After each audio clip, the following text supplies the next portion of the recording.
life-changing small step that someone can do is start your day with intention. Just stop checking your phone. Don't let the external world's agenda hijack your energy, your attention, your mood first thing in the morning.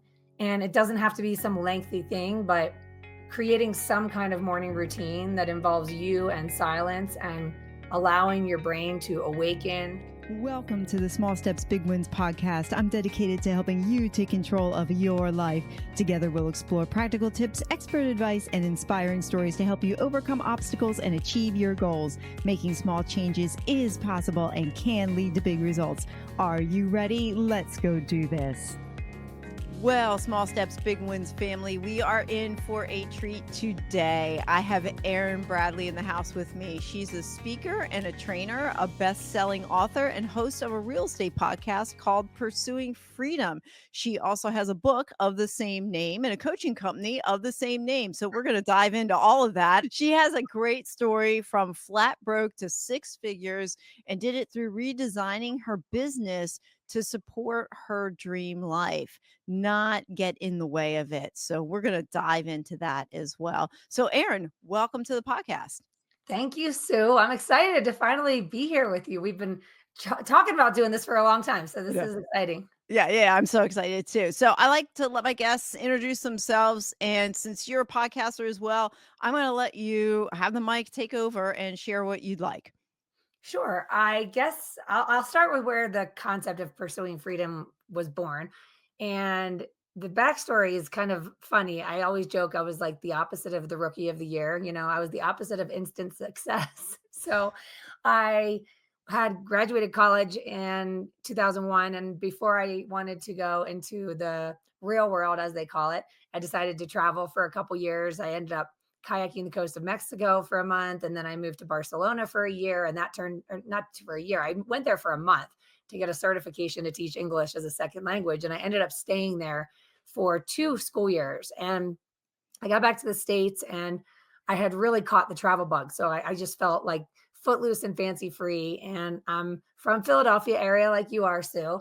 And I got back to Philly and honestly, the gray skies descended upon me 2 months later. And I had the opportunity to move to Colorado where it's, 300 days of sunshine, and moved out here on a whim to Denver and came to open a bar with my sister, for our older sister's husband, and my husband at the time, my boyfriend at the time, who's now my husband. Anyhow, long story short is we came out here, we're bartending, we're supposed to be here for a couple months, fall in love with Colorado. And before long, somebody says to me, I think you'd be great in the mortgage business. And at this point, I had decided I'm the youngest of 5 kids. I had seen all of my siblings climb the corporate ladder, and I felt like that wasn't really the path for me. So I was like, no, thanks. I don't think that's for me. I'm going to do this freelance thing, teaching English as a second language, teaching Spanish, working at the bar, just kind of, you know, rubbing coins together to make ends meet. And ultimately they said, check it out. I think it might be a good fit for you. So I meet the owners of this small Latino mortgage company, and it was all Colombian, Venezuelan, Mexican, and they just needed a bilingual American to help out with some marketing. And so I took this part-time job and fell into the mortgage business as the byproduct. And so I saw the salespeople that were 100% commission, and they were coming to work in jeans and a t-shirt. And then they would go do yoga in the middle of the day, and then, put on their suit to go to their closing, come home with back to the office with their big commission check. And I'm looking at them while I'm over here tethered to this desk as an admin assistant, basically. And I'm like, I need to do that. I want the freedom, right? Like pursuing freedom, hence the name. So I said, I want to be a loan officer. I'm going to go 100% commission. And so I did so in 2007, which was terrible timing, as we all know. But on top of that, I had no financial safety net. I had no game plan, no systems, no confidence whatsoever as it relates to sales.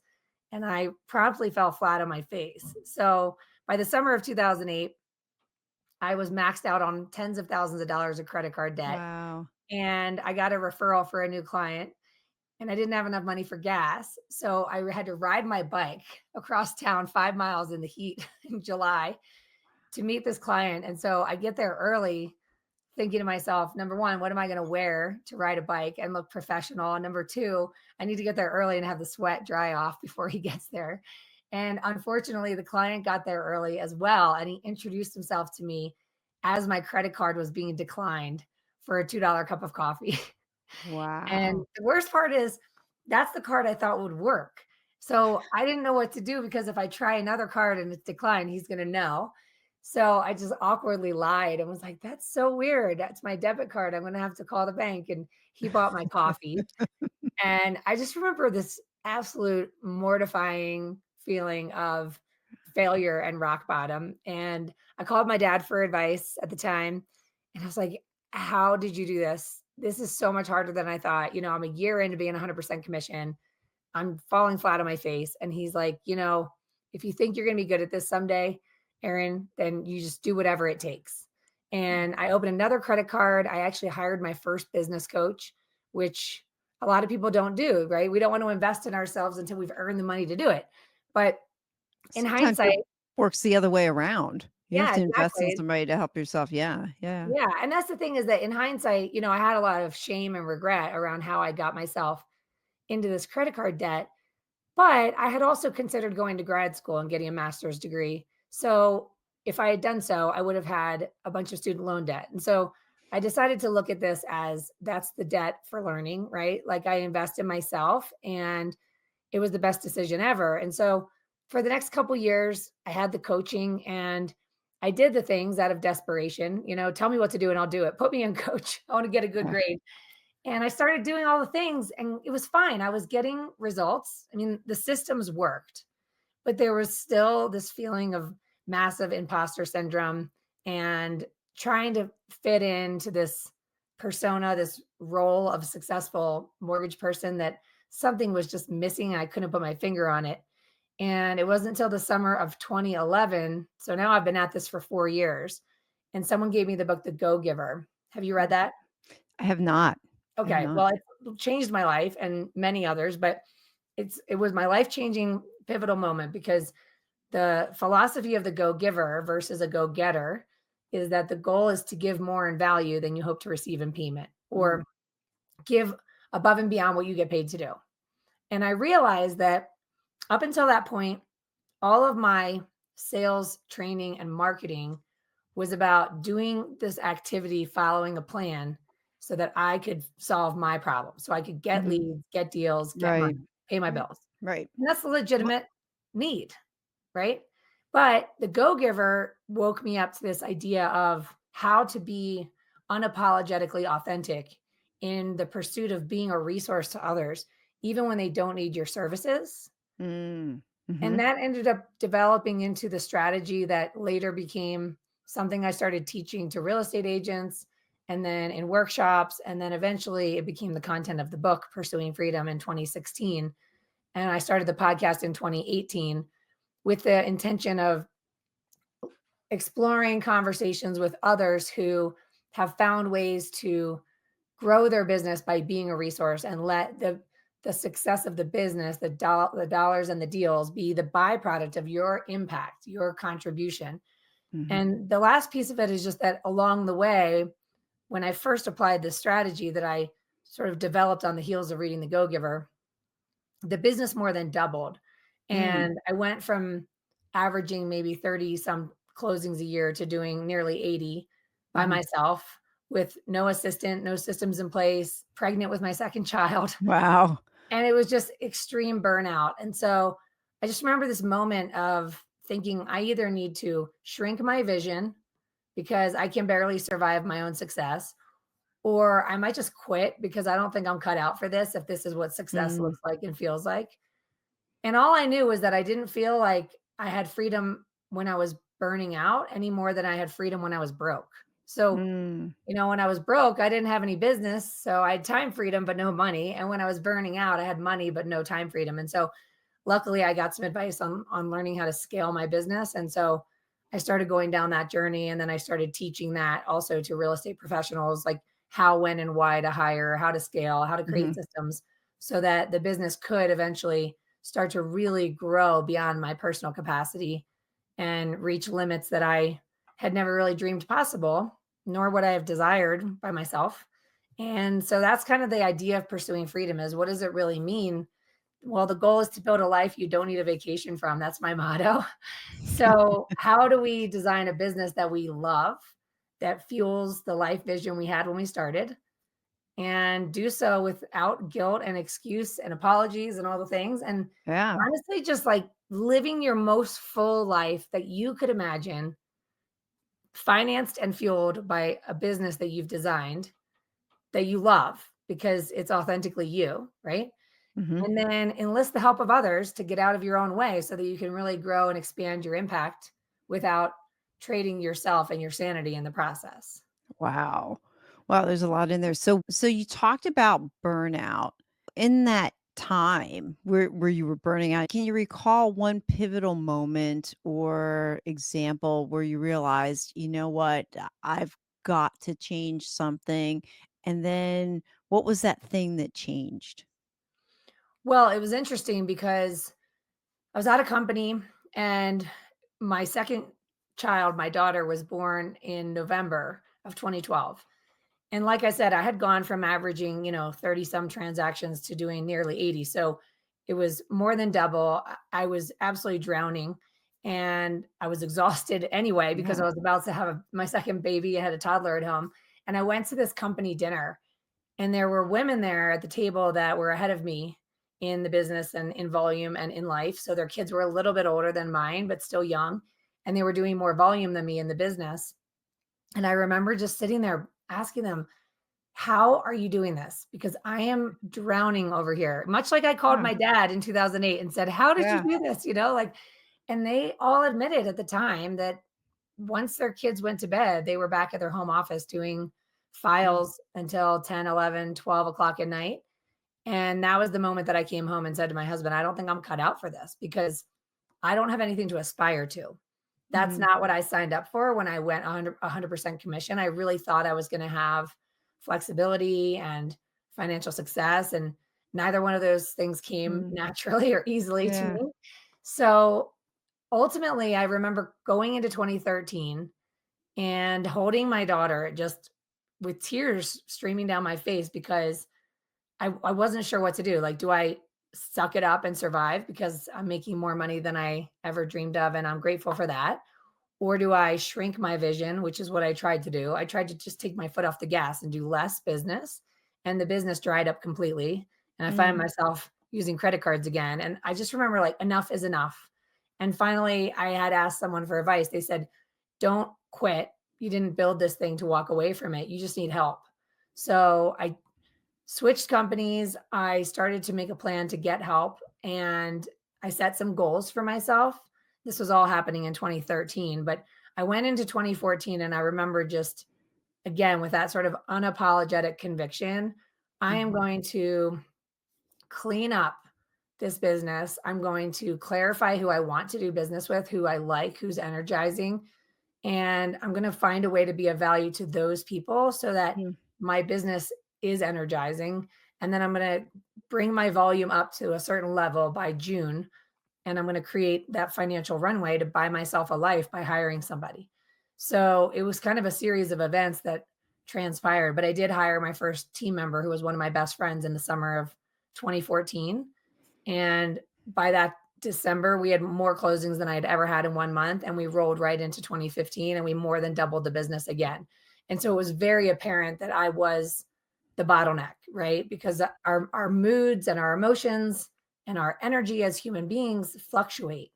And I really believe that the the success of our business, which is only one pillar, right, to really define success, but if you want to attract clients, I really feel like your energy is a key component. And when Right. we're high vibe and we're excited, if we're going on vacation and the business picks up, you know, we start to attract, we start to magnetize. But when we start to run out of steam and our enthusiasm starts to wane and our energy becomes compromised and we start to feel dread and procrastination and resistance Mhm. because we're just doing too much, that's when we start to see that cycle of decline follow. If we can figure out how to remove ourselves as the energetic bottleneck and create space for us to show up in the ways that only we can do, that we love, that we're good at, and then surround ourselves with rock stars to help us subtract the Mhm. draining things, then perhaps we can start to unlock that portal to the next level.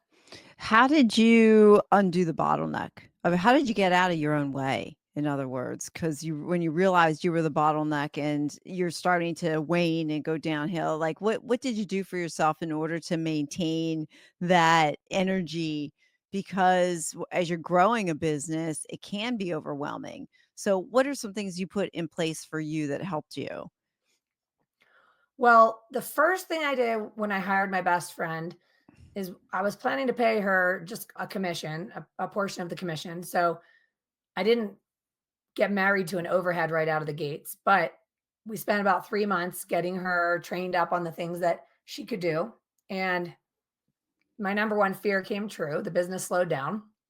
And I thought to myself, okay, well, I just hired someone I really love. So I am going to go do my part for her. And what I learned was that it wasn't until I had somebody in place that I could even begin to explore what's possible because I was so maxed out. So Mhm. I was able to start reaching more hearts and minds in my community, in my business. Mm. And I felt that there was a burden, not a burden of responsibility, but I felt there was responsibility for me to do my part in order for her to be able to do hers. And when I'm coaching people to scale their businesses, I always encourage them to embrace the concept that adding this team member is going to level up your accountability to the consistency that's lacking when you're trying to do it all by yourself. Because once you have somebody in place to handle 80% of the things that you've been doing very inconsistently, you now have more time, more energy, more enthusiasm to show up as a peak performer in the arena that you need to be showing up that way, right? Present, Mhm. focused, energized, impactful. And what happened was because we were able to divide and conquer, we were simply able to execute on more, Mhm. meaning that there were all these unfinished great intentions that used to happen when it was just me that were now reaching the recipient, more thank you notes, more birthday cards, more holidays, more gifts, more love. And we were able to reach more hearts and minds that way. And it created a ripple effect. So what ended up happening was like I said, we started to ramp up at the end of that year because I didn't bring her on until June. And once I said, okay, you've got this, I've got this, let me go do my part. We did have 12 closings that December, which is Mm. very unusual in the real estate space. I mean, certainly not for top producers, but for me to have 12 closings in 1 month at that time in my career was unheard of. And we rolled right into the new year where we had 8 closings in January. And I used to Mm. always have 0 closings in January. And we had 17 closings that March. And we burned out again. Mm. So that was a lot of business for 2 people. The one thing that I can say is that I was very crystal clear. This is so much better when I'm not doing it by myself. We can do Mhm. more, we can impact more lives, we can have more fun, and we're going to need more people. And so I joke that we started dragging bodies onto a speeding train because I hired my nanny after 2.5 years because she's brilliant.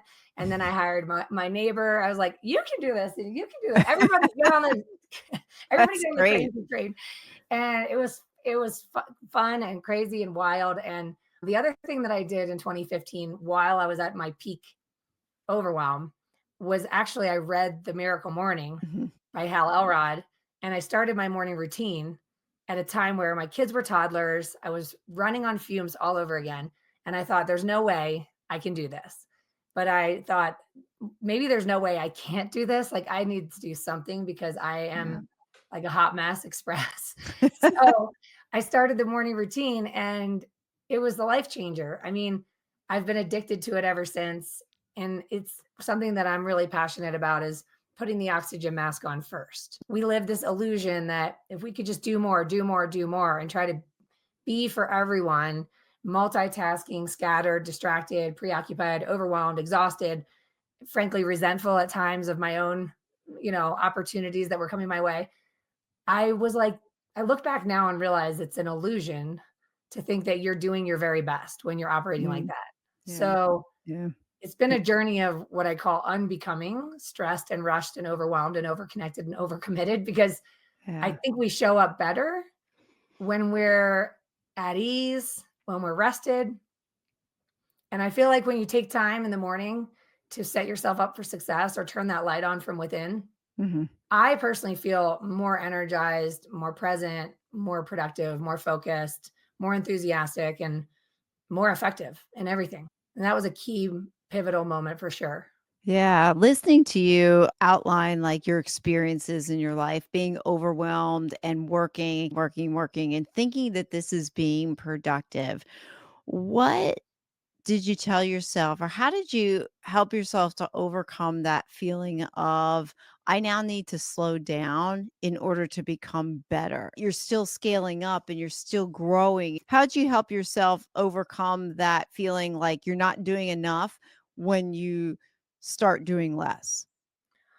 Well, it took work. I always have had coaches. I've never been without a coach since that first one in 2008. So at the end of 2015, this same year, I did find a coaching community that specialized in helping mortgage professionals scale. And Okay. it was like I had found my tribe of aliens because everybody wanted to have a life and not just suck it up and survive success and let this busyness be our badge of honor and the excuse for why we're not fully present in the life we're trying to build and enjoy. And I knew that I wasn't present mentally and emotionally, even when I was physically in the same room. So the first thing we did was we bought a condo in the mountains, and we were living in Denver, and we bought a condo in a ski town, just like an old 70s time capsule with wooden toilet seats. It was a great investment. And then we were here every weekend. And so in the summer of 2016, we were talking about how we would move there when the kids grow up. But I felt so relaxed and at peace there. Mm, And my oldest was just finishing kindergarten.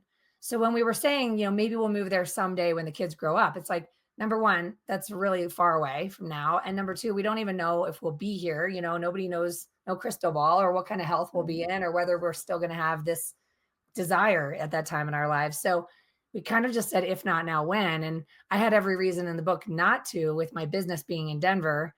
You know, we like, quote unquote, we can't move to the mountains because. And now I've learned that when you say I can't because, first of all, can't is the same as won't. It means Mhm. I'm not willing to explore how. If you say I can't, it means I closed the valve, the door's closed.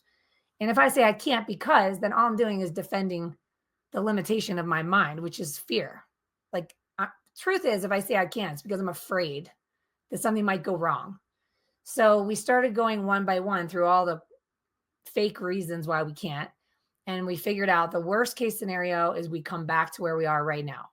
So we put our primary residence in the Denver area on short term rental, Mm, and it ended up doubling my husband's income at the time.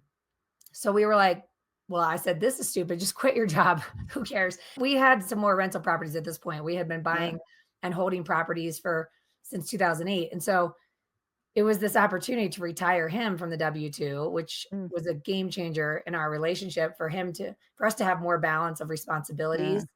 And then after that, I for a while I kept fumbling. If I'm honest, I kept fumbling.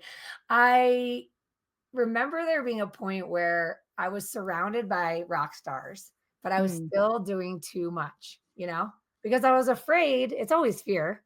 I was afraid that if yeah. I don't do this thing, then clients aren't going to want to work with me. And if I don't do this thing, then my Yeah. referral partners aren't going to refer me. So it was always this getting intimate with the inner dialogue of I can't because, and then saying, well, what if, like what if kind of moves you from impossible to possible.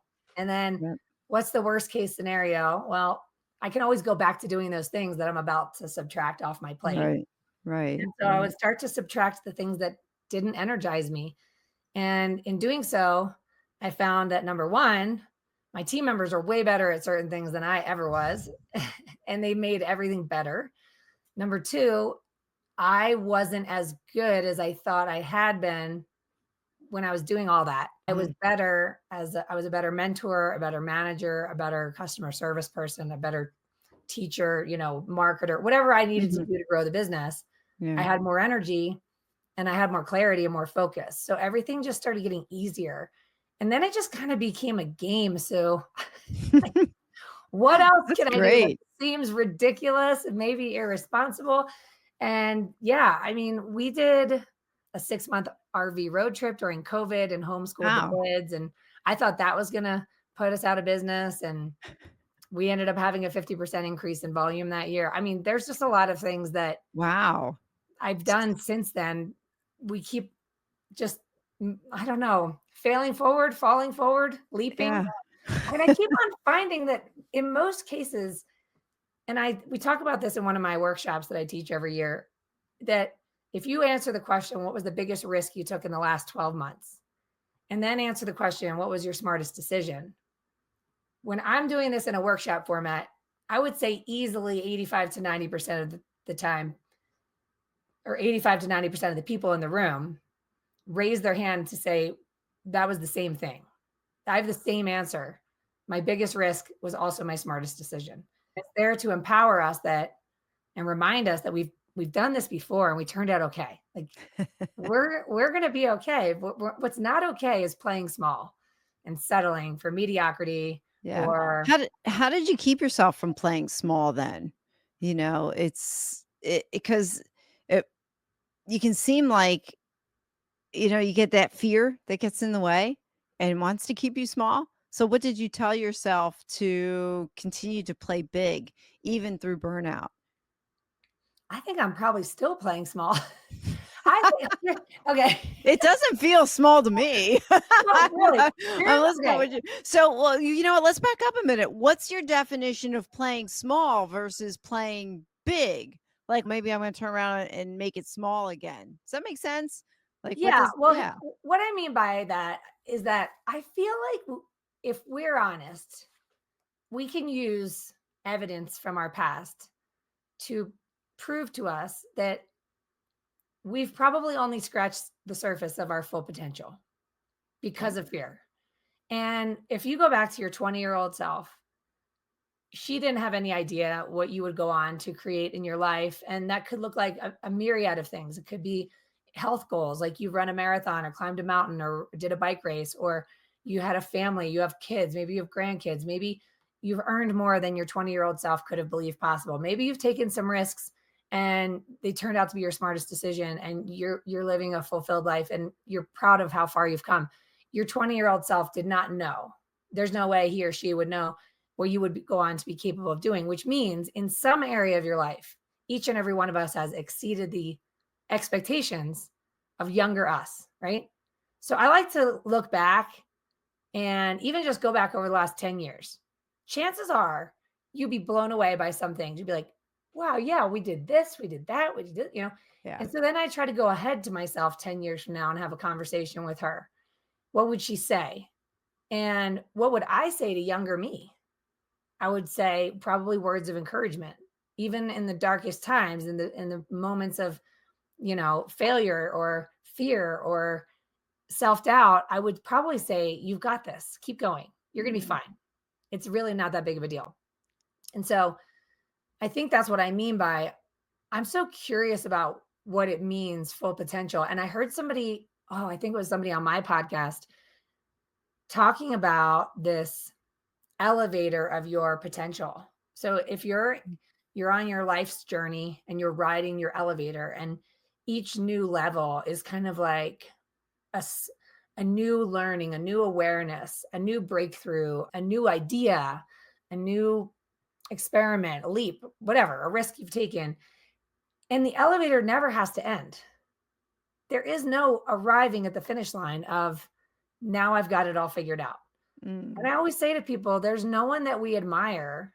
I'm sure that somebody will argue me on this, but I feel like there's nobody that we admire who's achieved something that we desire that didn't have to push through their own limiting beliefs, self doubt, uncertainty, fear, overwhelm, exhaustion to Yeah. get to where they are. And that the only difference between us and them is that they've made decisions to keep going.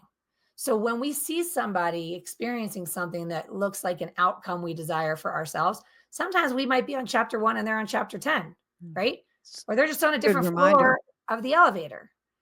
And they're also probably on the leading edge of whatever's their next big thing. And I don't think there's anything wrong with that. I think Mhm. as human beings, we are here to expand and grow. And we know this because I think Benjamin Hardy said it so well in The Gap and the Gain. It's like he talks about the negative side of this aspect of you achieve your goal and you celebrate momentarily, and then the goalpost moves, and now you're unsatisfied because you're not where you want to be yet. Well, I like to sort of reverse engineer that and say, that was awesome. I celebrated momentarily. Now what could be possible? Yeah. And What's now next? it's more like reveling in the unfolding, knowing that we're always ascending, if that makes sense. Yeah. Yeah. And Oh, yeah, absolutely. It's like climbing a mountain with no top or running a race with no end. Like yes, you just keep going. It's like, okay, what's next? Because I see where you're coming from. If you play the small game where it's like when I achieve this, I'll be happy. It's like, okay, when you achieve it, what do you do with it? Are you going what's next? Or are you just stopping right there? So I like the elevator analogy a lot where with no top to it. Like you're just getting off and you're just learning the next thing. Each floor, there's something new to learn. And the other thing threaded through what you're talking about is that life's a journey. It's not just about the destination, it's about learning about yourself and others along the way, and then what you can do to help others while you're doing it. yeah. So, do you still struggle with imposter syndrome? You mentioned that earlier. Yeah, all the time. That's how I know I'm on the right path. So, So explain that then, because some are like, well, I don't struggle with imposter syndrome anymore. I made it. So what makes it different, like the way you look at imposter syndrome? I'm just like, I okay, another analogy I picked up the other day from a guy on my show I just loved. He's like, "I'm always looking to add to my barrel of monkeys." And if you remember the toy, the barrel of monkeys, Hmm. he said, they have one hand reaching up and one hand reaching down. So I'm always investing in myself to put myself in the room with people that remind me of my future. So that could be coaches, masterminds, communities, attending retreats, conferences, reading books, whatever, right? I want to borrow the knowledge of somebody else and their story and their mistakes to get there hopefully a little bit faster, and also to strengthen in my own belief system, because Mm. everyone I've ever learned from is going to share the candid stories of their trials and tribulations. It's not a straight line. So I often put myself in the room where I'm like, how'd they let me in here?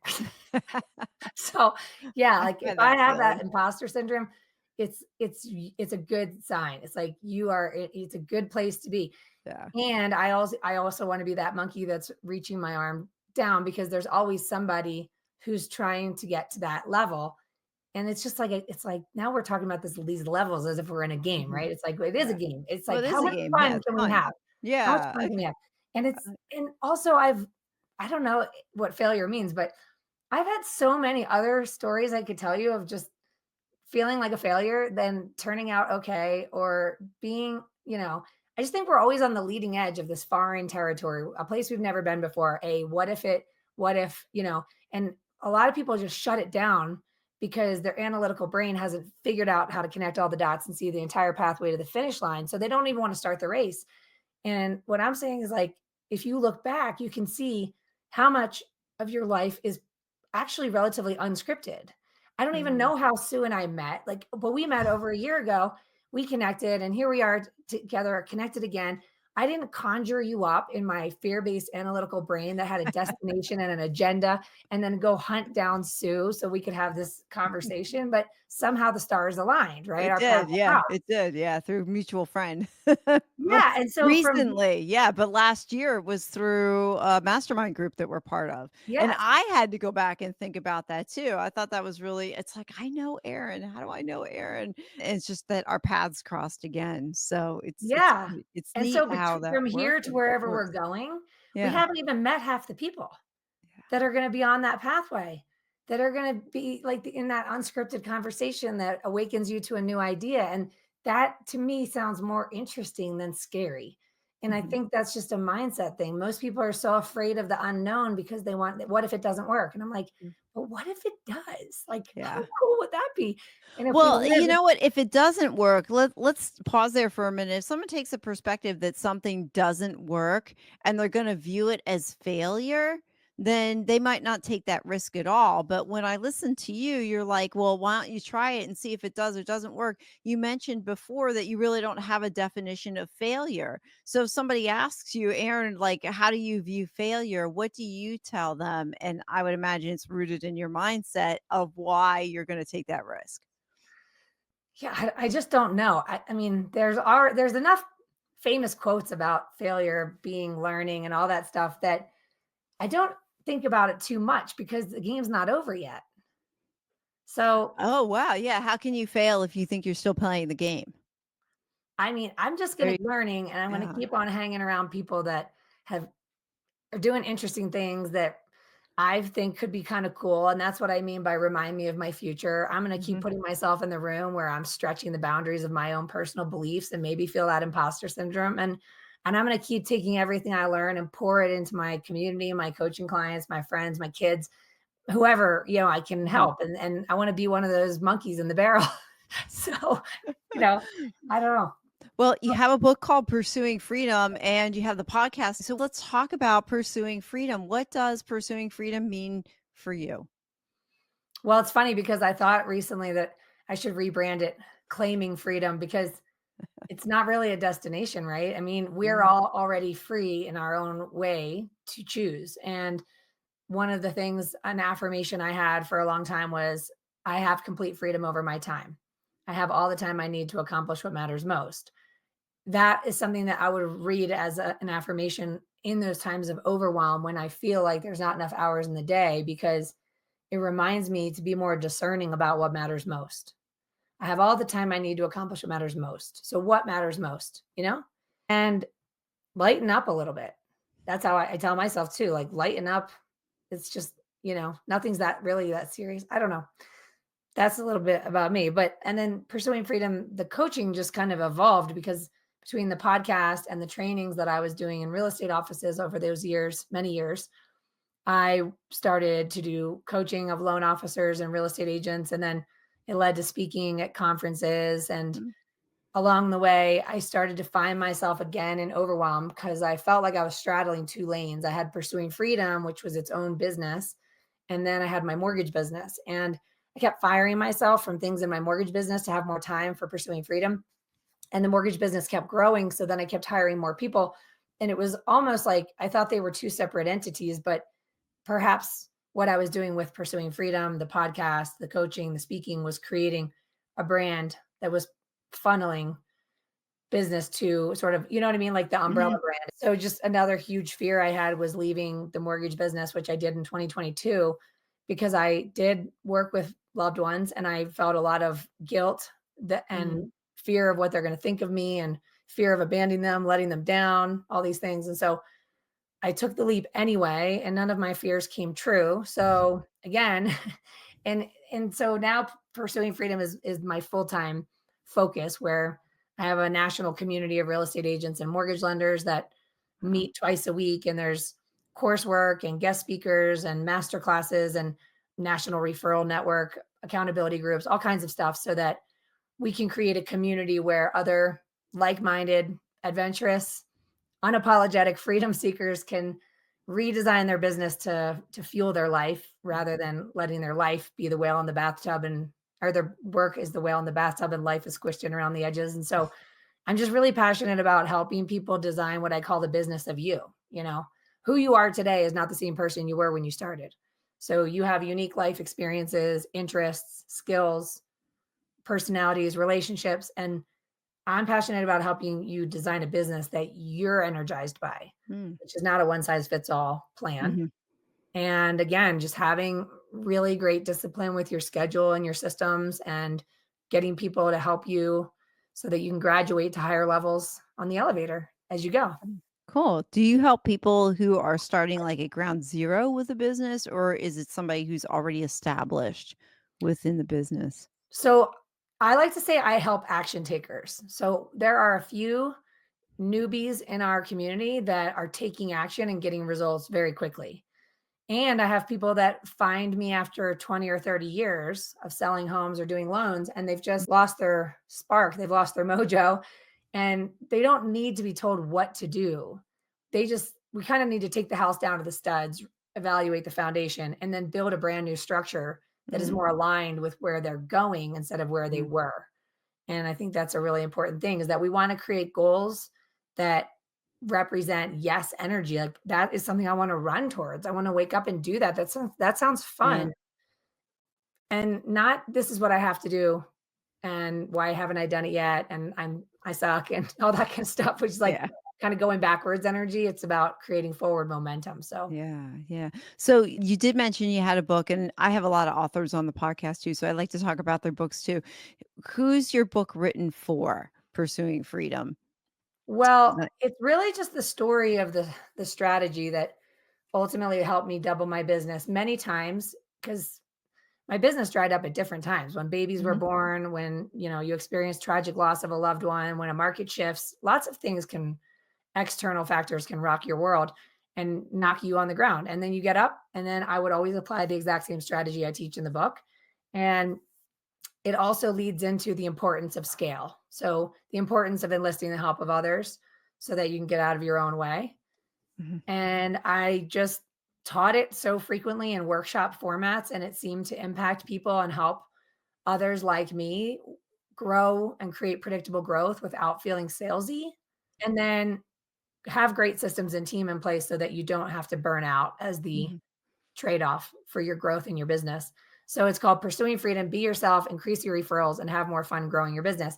That being said, I started teaching it in my microcosm of my world in Colorado to other business owners, and Mhm. they found success with it as well. So Oh, whether awesome. it was the newborn wedding and family photographer or the carpet cleaner or the dentist or the financial advisor, we all started applying these same principles and we were Oh, able to refer a lot of business to one another, be authentic in our communication with our friends and clients, and just kind of take off that salesy hat and chase contribution strategically with a solid schedule that doesn't overwhelm you and get those predictable cool. results so that you can then plan for that success by having good systems and people to help you. Wow. Okay. All right. That's cool. I was just wondering who would benefit from reading your book. Sounds like just about anybody who wants to pursue that freedom, grow what they have, and run after that time that they're looking for, but not sacrifice in the process to do it. So Yeah. love it, love it. If you could go back in time to your younger self and tell them a message, what would it be? Hmm. Well, I kind of live by the motto, if not now, when? And it's served me well so far. So I always say it's not a lighthearted cliche for me. I experienced Yeah. a lot of loss from a very young age, an unusual amount. So I Mm, always felt like when you go through that and you're attending a lot of funerals of your friends and loved ones from a wow. very young age, you either are going to think that the world is doom and gloom or that we don't know how much time we've got. So squeeze all the juice that you can out of life and say yes to life because it's passing by whether we like it or not. As we wrap up, I ask all my guests the same three questions. Please share a book or resource that has had a significant impact on you. Well, since we were talking about playing small, most recently 10x is easier than 2x, also by Benjamin Hardy, who Yeah, apparently I'm I his read number that one one. fan. Yeah, so good. I read that too. Yeah, that's a great book. What is one question or topic you wish I would have asked about, and how would you have answered the question or expanded on the topic? I Okay, love that question. this is a fun one. So Yeah. I would have said, "Tell me about the beginning of your entrepreneurial journey." Ah, And okay. I would have said that when I went to Spain and took a 1-month course to get certified to teach English as a second language, I also signed an apartment with 2 friends from America and missed one minor detail as it relates to finding a job, which is that we didn't have working papers. So we had to apply to 60 jobs. We were mailing applications to every English school in Barcelona, up and down the Wow. coast. We were going door to door to apply for jobs, and we could not find jobs to save our lives because of this very important, critical component of not having a work visa. So we did eventually figure out how to find some work, but what we did to find the rent money the first time was that we noticed that there were these guys selling beers out of backpacks at the beach and at the park and at the music. And there was this music festival happening at the corner of our street, which had this big plaza. And I said, well, what those guys are always selling beers out of backpacks for €1 and they sell those cans of beer at the shop for 37 cents. So if we can make 63 cents a can, how many cans of beer do we have to sell before we can get the $360 we needed for rent money? Because we were Oh, living in this wow. very inexpensive one bedroom cave, basically. But Yeah. anyway, so we filled up a trash bag and ice, and we put it in our big roller bag suitcases, and we went up to the corner, and we just stood there saying, "Cerveza, un euro," until we sold out of beer, and we went and got more, and we sold beer all night until we got enough money for rent, and Wow. I think that was the beginning of my entrepreneurial journey. I love it. It's a great story. You don't have to sell beer anymore. That's No, for but sure. I would if I had to. Yeah, yeah, that's it. You know how to do it too. Yeah, there's no stopping me now. Oh my goodness. As we close, what is one small step that someone can do today that's gonna help them change their tomorrow? I would say the most life-changing small step that someone can do is start your day with intention. Just stop checking your phone. Don't let the external world's agenda hijack your energy, your attention, your mood first thing in the morning.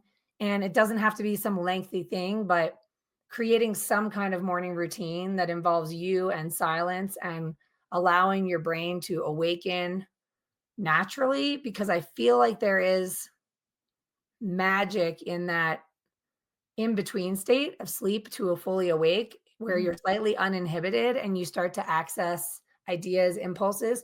So, what I like to do is I write down whatever comes up for me in my morning routine and I act on it that day. And I really feel that it's the difference between digging deep for motivation to take action on certain things versus inspired action.